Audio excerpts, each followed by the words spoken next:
passo a palavra ao doutor Leonardo Piccoli Gagno, que falará por dois acusados, Francisco Carlos Perrot e Luiz Carlos Mateus. Vossa Excelência tem a palavra. Eminente presidente, ministra Laurita, peço licença à Corte Especial para aderir à manifestação feita pelo ministro Noronha, homenageando Vossa Excelência. Hoje vivemos um momento muito especial. O Brasil tem as suas maiores cortes presididas por duas mulheres. Vencemos grandes barreiras sobre o sexismo, sobre o machismo. Eu fico particularmente feliz com isso porque sou pai de 3 meninas e desejo a elas sucesso na vida, tanto profissional quanto familiar. Também quero cumprimentar os senhores ministros, o eminente relator, o ministro Paulo Campbell. É uma grande honra vir ao Superior Tribunal de Justiça para atuar numa ação penal originária, um processo tão excepcional. Cumprimento o eminente Procurador da República, também cumprimento os senhores servidores do Tribunal da Cidadania, do Superior Tribunal de Justiça, meus colegas advogados e os cidadãos que estão aqui presentes. Já inicio com um pedido de vênia para sustentar que as acusações realizadas pelo Procurador da República são completamente injustas, completamente inviáveis, e elas não encontram respaldo no conteúdo probatório produzido na instrução criminal desta ação penal. E vou explicar. Pela defesa de Francisco Carlos Perrot e Luiz Carlos Mateus, relembro aos senhores que esses cidadãos foram acusados de, em parceria com o conselheiro Valci Ferreira, articularem um sistema de lavagem de dinheiro representado pelo controle da empresa conhecida como Frigorífico Beija-Flor. De acordo com a acusação, Valci Ferreira tinha uma parceria com os dois, onde ele manipulava valores recebidos de forma ilícita e obscura no mercado político pela empresa. O problema é que o Ministério Público não provou o envio de nenhum valor ilícito para a conta do Frigorífico Beija-Flor.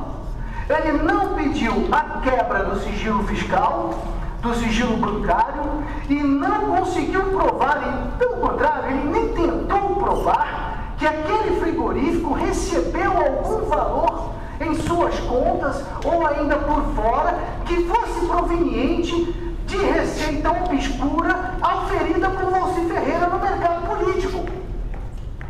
Ele fez questão de não provar. Pior, ele fez questão de não citar nas alegações finais o nome de Francisco Carlos Perrot e o nome de Luiz Carlos Mateus. No correr da instrução, existe uma menção aos contratos de parceria agropecuária firmada entre Valci Ferreira e Francisco Carlos Perrot e Luiz Carlos Mateus. Nós explicamos essa parceria nas peças de defesa. Valci Ferreira, antes mesmo de ser deputado estadual, antes de ser presidente da Assembleia e antes de ser conselheiro do Tribunal de Contas, ele é um dos maiores proprietários de terra do sul do estado do Espírito Santo e é um grande criador de bovinos, possui um grande rebanho de animais bovinos e sempre fez parcerias comerciais na criação de gado. E Francisco Carlos Perrot e Luiz Carlos Mateus sempre, além de atuarem no ramo de corretagem de seguros, tiveram investimentos no ramo de abate desse tipo de animais, também no abate de suínos, como ficou provado nos autos. E eles tinham sim parceria comercial com Valci Ferreira, mas no ramo de criação de gado, como tinham com várias outras pessoas.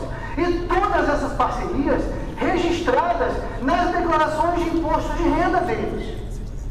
Friso que o Ministério Público Federal, mesmo tendo acesso à Receita Federal, fez questão de não investigar as declarações de renda deles, a existência dessa parceria. Pelo contrário, simplesmente usou uma menção feita na CPI que apurou o seguro de vida dos deputados estaduais lá na Assembleia Legislativa do Estado para tentar demonstrar que Luiz Carlos Mateus não tinha conhecimento que Valci era sócio do frigorífico Beija-Flor. E ele não tinha conhecimento porque efetivamente Valci Ferreira não era sócio oculto do frigorífico Beija-Flor. Valci Ferreira foi um parceiro comercial na agropecuária com eles. Eles locavam terras de Valci Ferreira para colocar gado à criação de meia engorda. Essa é a verdade, comprovada pelos contratos inclusive aceitos pela Receita Federal. Tentam dizer que Valci Ferreira recebeu dinheiro do esquema da Tervap e colocou dentro do frigorífico Beija-Flor. Há uma grave dissintonia temporal dentro dessa acusação. Porque quando paramos para observar as obras da Tervap, elas foram feitas no ano de 1993, durante o governo Vitor Moaes, do PT. A parceria comercial entre Valci e os meus clientes já existiam para a criação de gado, mas a empresa Frigorífico Beija-Flor não existia. A empresa foi criada no final da década de 90. Foi financiada com recurso próprio deles e com recursos conseguidos dentro do Banco de Desenvolvimento do Estado do Espírito Santo, o BANDES, e alguns recursos ainda conseguidos no BNDES, que essa investigação conseguiu fazer com que a empresa quebrasse. A empresa desapareceu do mapa, tornou-se uma massa falida. Teve que liquidar seu patrimônio para tentar pagar os credores. Por quê? A partir do momento do ano de 2003, quando eclode essa operação policial, esses senhores tornam-se leprosos para a sociedade capixaba, inclusive com o sistema financeiro brasileiro, porque ninguém mais se aproxima de pessoas processadas num escândalo que foi usado pelo governo que assumiu o Estado no ano de 2003 como um paradigma político para dizer que eles estavam estabelecendo a ordem, que eles estavam combatendo o crime organizado naquele Estado. E quando se olha para o processo, que é um cipoal de papel desnecessário, que não traz a prova de nada, percebe-se com clareza que não existe conteúdo probatório nenhum para condenação. Não existia. Eu ouso ser mais intransigente. Não existia sequer por recebimento da denúncia. Mas o clima político naquele momento era terrível. A denúncia é recebida. E é recebida de forma estarrecedora, ministro Múcio. Por quê? Porque o secretário de Estado da Educação, Robson Neves, que é o autor do pedido da licitação, ele é excluído do polo passivo. Ora, esse cidadão é peça-chave para o esquema da Tervap, porque ele que pede a licitação, ele solicita a licitação. Sem a participação do secretário, essas obras nunca sairiam do papel, não seriam nem projetadas. Vou mais adiante, e o Ministério Público se esquece ou não sabe que após Valci Ferreira existiam dois presidentes de Assembleia. Marcos Madureira, que foi denunciado inicialmente aqui, e mais uma vez a Corte retirou Marcos Madureira do polo passivo. Quem sucede Valci Ferreira na presidência da Assembleia é Marcos Madureira. Foi denunciado, porque também se tornou conselheiro do Tribunal de Contas. Mas a Corte Especial disse que Marcos Madureira não merecia ser réu. Ora, começa a ficar flagrante a eleição dos réus, a prática do direito penal do autor.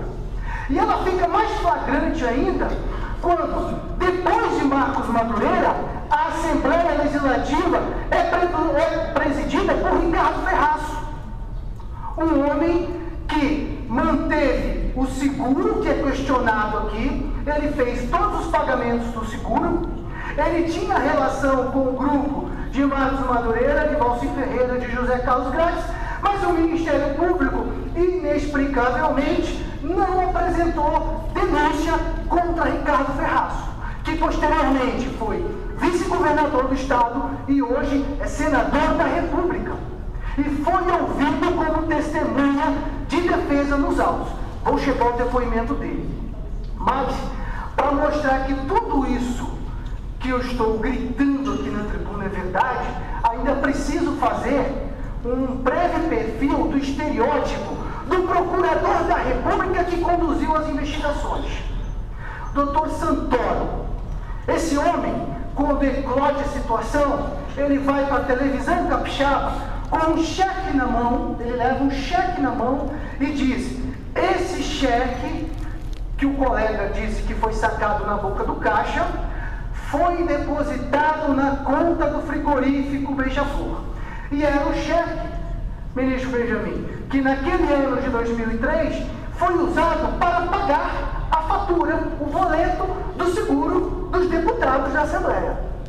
Era o cheque. E ele diz: o cheque foi depositado na conta do frigorífico Beija-Flor.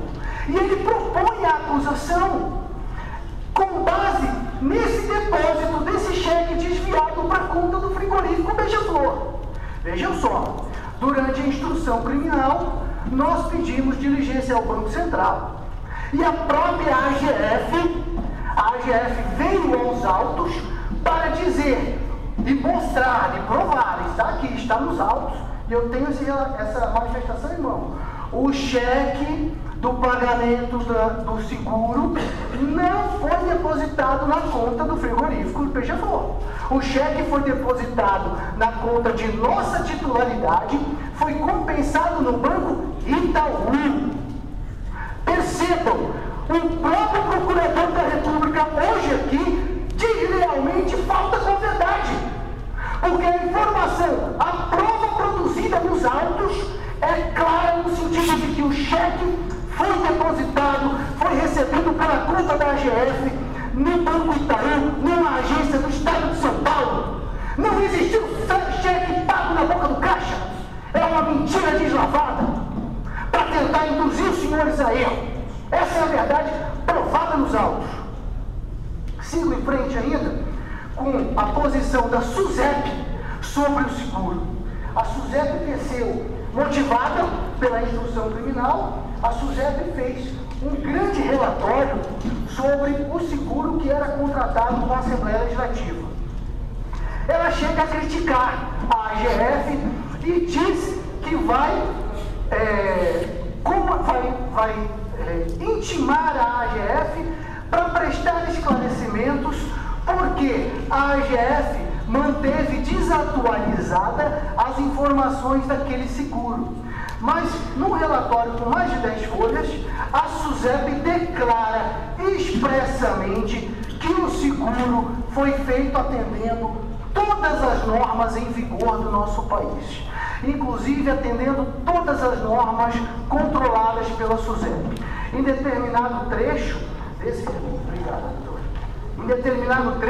relatório, justamente tratando da comissão, a comissão para a qual o Ministério Público chamou a atenção porque ela era de 70%, e eles só tomaram o conhecimento de que ela era de 70%, porque foi aberta exclusivamente pela defesa.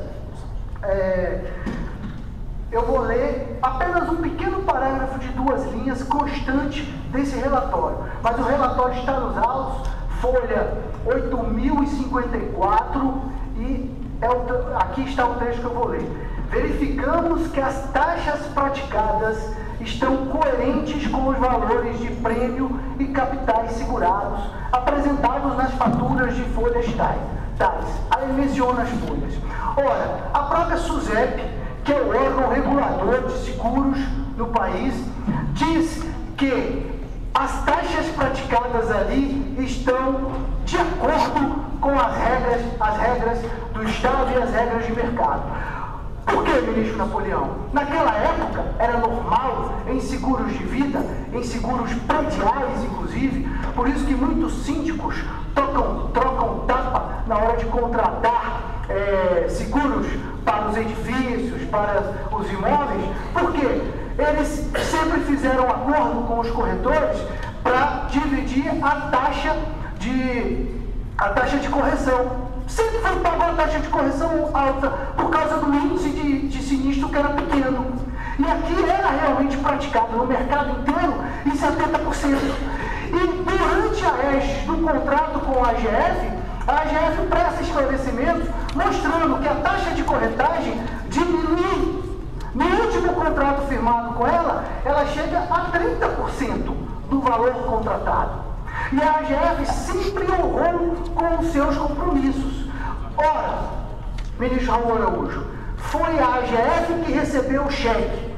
Foi a AGF que pagou a comissão de 70% para os corretores, Francisco Carlos Perron e Luiz Carlos Mateus. Por que os diretores da AGF não são réus na ação penal? Porque se eles pagam 70% de comissão e o Ministério Público diz que essa comissão é ilícita, eles tinham que ser coautores do crime de peculato. Por que eles não são réus? Claramente, ministro Fischer, porque houve eleição na escolha dos réus. Houve eleição. E o doutor Santoro, que fez esse espetáculo pirotécnico no estado do Espírito Santo, ele fez outro espetáculo pirotécnico agora em Brasília. Há muito tempo atrás já, logo depois que ele sai do Espírito Santo, ele vem para Brasília e aí ele é grampeado por Carlinhos Cachoeira dentro do Ministério Público Federal e ele é grampeado pela equipe de telejornalismo do Jornal Nacional. E aí o que acontece com ele? Ele é obrigado a se aposentar do Ministério Público Federal. Ele se aposenta e vem para o mercado de advocacia, já tem uns 10 anos. Que seja bem-vindo. Mas no mercado de advocacia, ele abriu um escritório para advogar para ninguém mais, ninguém menos que Fernando Camargo. Opa, que foi réu aqui também. Foi investigado aqui também. Só que a denúncia contra ele não foi recebida. Ele vira advogado de Fernando Camargo. Ele vira advogado do governador atual do Estado. Estranho, né? O procurador da República que faz todo esse estardalhaço lá no nosso Estado, que lameia o Estado, que lameia a vida das pessoas que estão presas nesse processo até hoje. Ele se torna advogado de um dos réus, que é um homem multimilionário, dono de dezenas de empresas espalhadas pelo Brasil, e ele se torna advogado do atual governador do Estado. E dizem no mercado que ele é dono de um mega escritório de advocacia na cidade de Brasília e flana pelos corredores dos nossos tribunais. Essa é a notícia de mercado. E tudo isso tem que ser observado, ministro Napoleão, porque esse seguro de vida foi pago pelo presidente da Assembleia, Marcos Madureira, só que ele foi excluído da denúncia. Foi pago também por Ricardo Ferraz, que hoje é senador e sequer foi denunciado, conseguiu sair fora do grupo. Ora, como vamos construir, ministra Nancy, o nexo de causalidade, o famoso nexo de causalidade do artigo 13 do Código Penal? Como nós vamos dizer que essa história ela é bem contada, que esses fatos podem ser bem julgados se eles não são bem esclarecidos? E se nós elegemos pessoas para serem acusadas aqui, num processo teratológico? A acusação tem um outro momento contra os meus clientes. Ela se firma com base no testemunho de José Carlos Rocon. José Carlos Rocon é um homem que trabalha ali perto de Valci Ferreira e tal. Em determinado momento ele faz uma delação premiada. Já existiam delações premiadas, não é um mérito da Lava Jato. Ele faz a delação premiada e ele conta, não, Valci Ferreira é sócio do frigorífico Beija-Flor e ele lava dinheiro lá dentro do frigorífico Beija-Flor. Bom, ele diz isso na investigação criminal preliminar, no inquérito policial. Mas na hora de comparecer em juízo para poder confirmar a sua declaração, ele desaparece. Ele não comparece ao juízo para poder se submeter ao crivo da ampla defesa e do contraditório. O Ministério Público Federal sequer insistiu no seu depoimento. Nós da defesa que fomos atrás dele. Nós insistimos, sustentamos que ele era testemunha do processo, que nós não aceitávamos a renúncia dele, e aí fomos atrás, mas não o localizamos. Minto, ele foi intimado, ministro Nancy, mas não compareceu mais uma vez à audiência e não foi conduzido. Então, eu chego na instrução criminal feita por carta de ordem no nosso Tribunal de Justiça. E aí, lá nós ouvimos 2 ex-deputados. O senador Ricardo Ferraz foi ouvido e o deputado Cláudio Vereza, que assumiu a presidência da Assembleia após o término do mandato de José Carlos Grades, também correto. Ora, perguntado sobre o seguro, o eminente senador respondeu que não existe ato da presidência, existe ato praticado pela mesa diretora. Vou pedir vênia aos senhores para ler um trecho das perguntas que constam nas folhas 8.904 dos autos. Dr. José Maria Ramos Ganha, advogado, inclusive é meu pai, ele pergunta ao ex-presidente da Assembleia: Vossa Excelência, quando o presidente da Assembleia chegou a pagar algum prêmio de seguro para os deputados? Senador Ricardo Ferraz responde: de fato, eu presidi a Assembleia Legislativa durante os anos de 95/96. Quando cheguei à Assembleia, esse seguro já existia desde 90. E a informação que me foi encaminhada à época pela estrutura administrativa da Assembleia é que este era o tipo de serviço compreendido como continuado. Tanto que nos exercícios anteriores, as prestações de contas teriam sido aprovadas pelo Tribunal de Contas do Estado, que faz a fiscalização sobre as contas da Assembleia. Então, o entendimento da estrutura técnica era que era um serviço de prestação continuada. Percebam, ele escapa pela tangente de responder que pagou, mas ele diz que era um serviço de prestação continuada. O advogado volta a insistir na pergunta: durante o período em que presidiu, foi também membro da mesa diretora, como primeiro secretário da mesa em outra gestão? Vossa Excelência detectou exageros nos repasses de recursos para custear essa apólice de seguro para os deputados? O senador Ricardo Ferraz responde: o único período em que estive presente à mesa da Assembleia foi durante os anos 95. Fora desse período eu nunca participei. Percebam, ele foi presidente e ele se esquiva de responder. E ele foi presidente antes de José Carlos Grades, que é réu e está prestes a ser condenado por Vossa Excelência. O Ministério Público quer condenação. O advogado insiste: mas durante o período em que o senhor participou, Vossa Excelência detectou algum superfaturamento de apólices de seguro? Alguma coisa? Durante o período em que fui presidente da Assembleia, não. Durante os demais períodos, a responsabilidade de gestão administrativa era limitada aos deputados que faziam a gestão da mesa. Ora, o regimento interno da Assembleia Legislativa manifestamente expressa que não existe ato do presidente da Assembleia, existe ato da mesa diretora. E o primeiro secretário da mesa diretora tem a responsabilidade de fazer os pagamentos e de fiscalizar todos aqueles pagamentos, de fiscalizar todos os contratos. Não é um ato do presidente. Por isso que ele tenta escapar pela tangente, responder de forma inconclusiva as perguntas. É esse o motivo. E é claro, ele também tinha medo de sofrer um aditamento e se tornar réu. Na época, talvez, o aditamento seria aqui mesmo, porque nessa época ele era vice-governador do nosso estado. O depoimento prestado pelo deputado estadual Cláudio Vereza, que assumiu a presidência da Assembleia, flui na mesma direção. De forma escorregadia, ele responde às perguntas feitas incisivamente sobre o pagamento da apólice e sobre a existência de superfaturamento, ministro Câmara.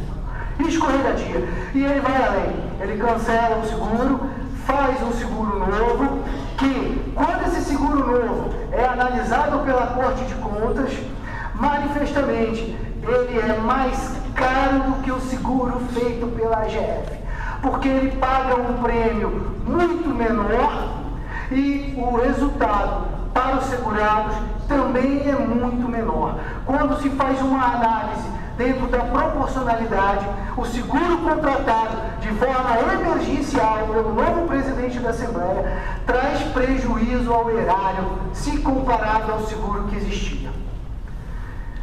Tem outra informação importante. Antes da AGF ser contratada, pelo menos 3 outras seguradoras foram consultadas. A seguradora do Banestes, que é o Banco do Estado do Espírito Santo, e ela se recusou a fazer o serviço porque, segundo ela não tinha capacidade econômica e financeira para honrar com aquele serviço, com aquele seguro. Muito depois foi consultada a Porto Seguro. A Porto Seguro também se recusou a fazer o serviço e, por fim, foi consultada a Bradesco Seguros. Também não aceitou o serviço, não aceitou contratar o seguro.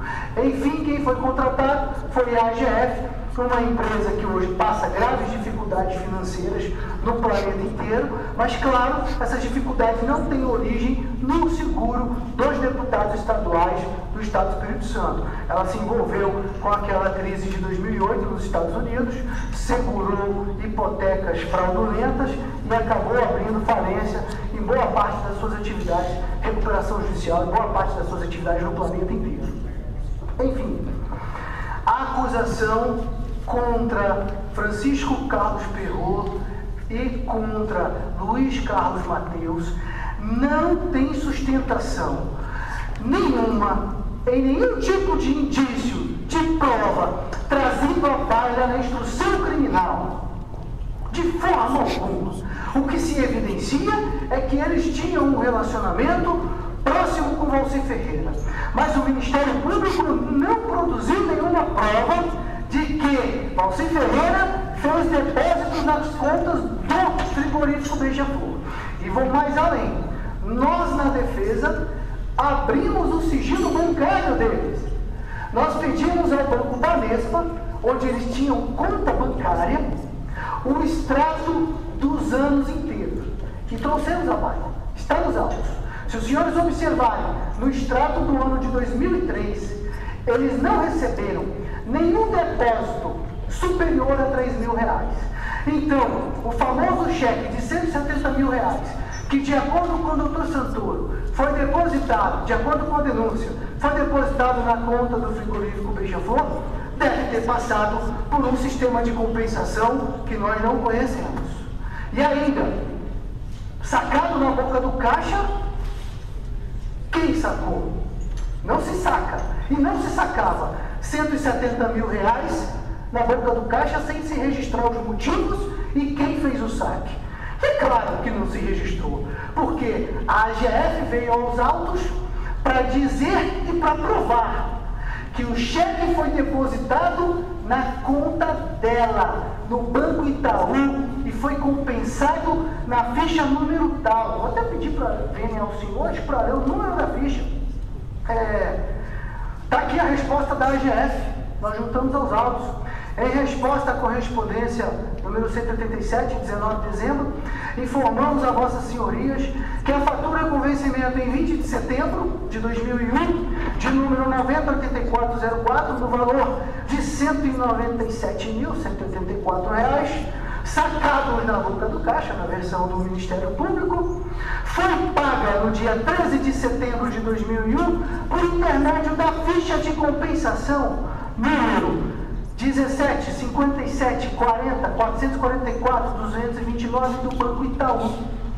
Informamos ainda que durante todo o período de vigência da referida apólice, nenhuma fatura deixou de ser paga. Sérgio Roberto de Oliveira, Departamento Jurídico, gerente executivo da AGF no Brasil. E aí trazemos as provas da compensação desse cheque. Nitidamente, existe uma vontade de se condenar a a qualquer custo, porque esses cidadãos passaram por um processo de demonização. E o pior deles, que talvez traga Valci Ferreira para cá, é José Carlos Grátis, que está aqui simplesmente porque assumiu a presidência da Assembleia, exerceu o mandato legislativo, foi eleito presidente da Assembleia. Juntamos nos autos certidão do Tribunal de Contas atual, certidão atual, que diz que todas as contas de José Carlos Grátis foram aprovadas contra esse período. Mesmo assim, sem trazer na narrativa da denúncia, sem trazer na narrativa das alegações finais, que me perdoem a franqueza, são pífias. Resume-se a 5 folhas, demonstra o total descompromisso do Ministério Público Federal com a vida das pessoas. Porque, por pior que os senhores julguem que sejam a personalidade de José Carlos Grátis, de Francisco Carlos Perrot, de Valci Ferreira, são seres humanos, são brasileiros natos e devem ter a dignidade respeitada por essa corte e pelo Ministério Público Federal. Não podem sofrer acusações meramente barulhentas que são fruto de elucubrações. Tem que se respeitar esses homens. Por que tem que se respeitar? Porque nós somos todos iguais perante a Carta Magna. Não existe diferença entre nós. Bons, maus. Quem vai decidir é outro tipo de justiça. Aqui vamos julgar fatos. Fatos que precisam ter provas da certeza que foram eles que praticaram. É preciso certeza. É preciso certeza de superfaturamento. É preciso certeza de desvio do dinheiro público. E não se tem. Não se encontrou nenhum depósito de algum cheque na conta de Zé Carlos Grátis, na conta de Francisco Carlos Perrot, na conta de Luiz Carlos Mateus. Ministro Campbell, estão todos pobres, todos amaldiçoados, caminham nas ruas capixadas como se fossem demônios vistos a olhos nus. Por causa desse processo e por causa da enxurrada de processo que foi movida contra eles. Que, diga-se de passagem, são todos primários, hein? Todos primários. Não existe nenhuma condenação com trânsito do julgado. 13 anos de acusações infundadas. Já existem absolvições, já existem reconhecimentos, inclusive por essa corte, de prova ilícita, e nenhum deles cumpriu pena. Nenhum deles tem trânsito em julgado. E não pensem que é por causa do excesso, ministro Nancy, de recursos que nós temos no Brasil. Não. É porque processos penais precisam realmente ser lentos, serem pesados como paquidermes, para que a verdade possa nascer com o tempo. E nós sabemos que o tempo é um bom remédio para a poeira baixar e para a verdade emergir. Para que o povo que é leigo, não se ampare em acusações feitas pela imprensa, uma imprensa que vai para o Jornal Nacional julgar pessoas. Os apresentadores hoje, desde o Bom Dia Brasil ou do Jornal Nacional, eles são os primeiros juízes da causa. Os primeiros juízes não somos mais nós, advogados, como diria Calamandrei. Os primeiros juízes hoje são Chico Pinheiro, William Bonner, César Tralli. Esses são os primeiros juízes. E a sociedade se apega a eles. Quando vem as notícias do Bom Dia Brasil, que ricos e poderosos sofrem operações, se apegam e se regozijam. Se regozijam com a desgraça dos outros. Só vão querer justiça o dia que o infortúnio bate a porta. O dia que a água chega ao queixo. Aí sim, aí vestem a máscara do processo legal, vestem a ampla defesa, o contraditório e saem em busca de uma cruzada para se defender. Essa é a realidade. A defesa pede vênia para encerrar, discordando da teratológica acusação feita pelo Procurador da República, que não merece nenhum tipo de sustentação por Vossas Excelências. Mas vou registrar um último pedido.